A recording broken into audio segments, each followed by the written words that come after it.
So we're back, and today's episode is I'll teach you about production inequality. A lot of people, the mistake most people make is that they equate production to consumption. So let's say, for example, if you were in a buffet line, you're getting food, and you look over and you see this really fat guy, and he's got a plate stacked really high. He's getting like a bunch of food. My thought would be, good job, fat ass. You're the reason why there's starving kids in Africa. And I hope you wouldn't think the same, because that is actually the wrong idea to think. Because the consumption that man has on food has no bearing, really, on the amount of food that kids in Africa or poor people have way over there. The two are really not linked, and I'm going to explain why. And I'm using that to paint a picture of income and the amount of money in the world, where a lot of people say, this is for people who say that it's because of rich people like you that there's poor people like us. That's the wrong mindset to have. Because debt is very common in today's society. Most people want to live like the rich and famous. So what do? They take out loans, they get debts, they get the bank to pay for their mortgage, they get the bank to pay for their cars. And from their perspective, it makes sense. I've always tried to keep an open mind. From poor people's perspective, this makes sense.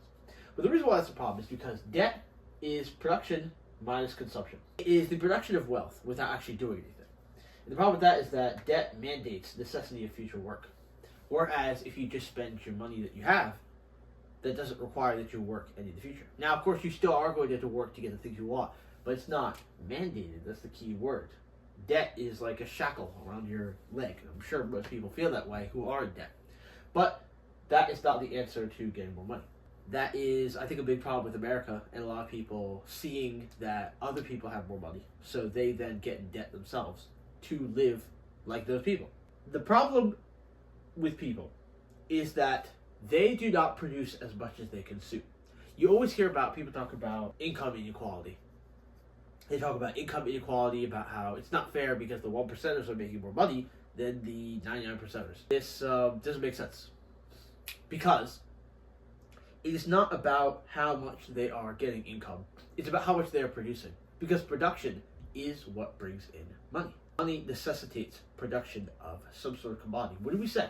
Money is value, which means that to get more money, you have to provide more value. That's why there is a production inequality.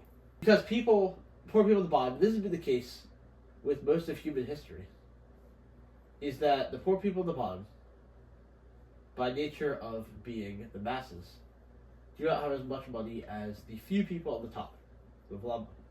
And from their perspective, it looks like the poor people just got lucky. It looks like they don't have to pay as much taxes. It looks like they just get off scot-free. But the truth is, it lies in the way that they work, because rich people work different than poor people.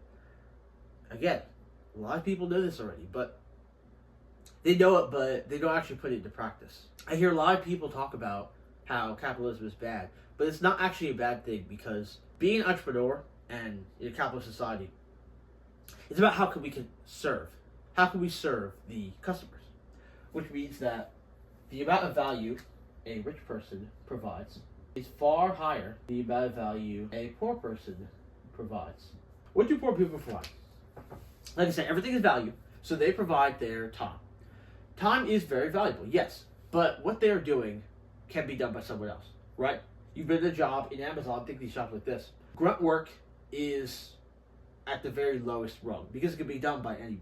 In fact, it was done by horses before they started using people. Because, of course, not everyone needs to plow a field. But you can hire someone to stand at the cash register and say, hello, may I take your order? So that's why this is less valuable than this. This is way more valuable. So rich people, they've learned that they need to produce at a higher quality in order to get much more money. By providing more value, you get more money. Now, again, this is very common. People are going to say, I know this already. But when you actually put it into practice, you'll see that a majority of people think this way. And only this amount, they are the producers. Only a few produce.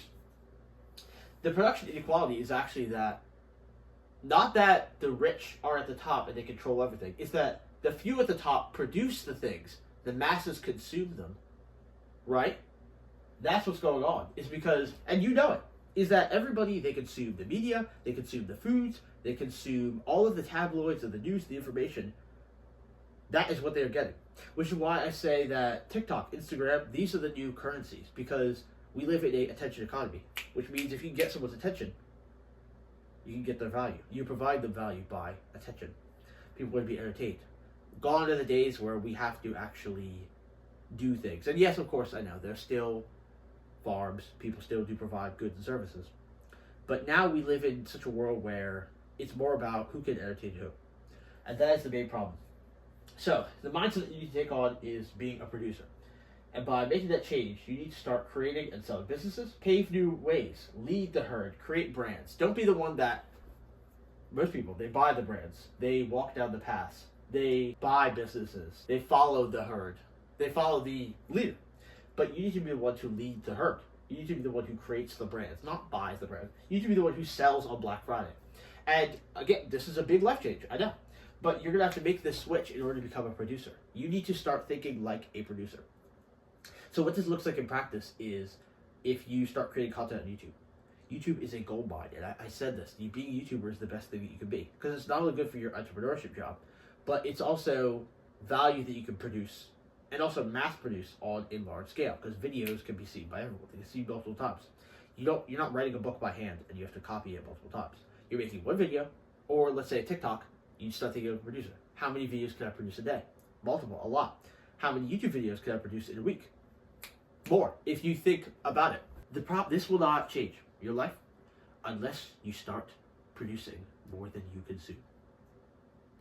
Your life will not change until you start producing more than you consume.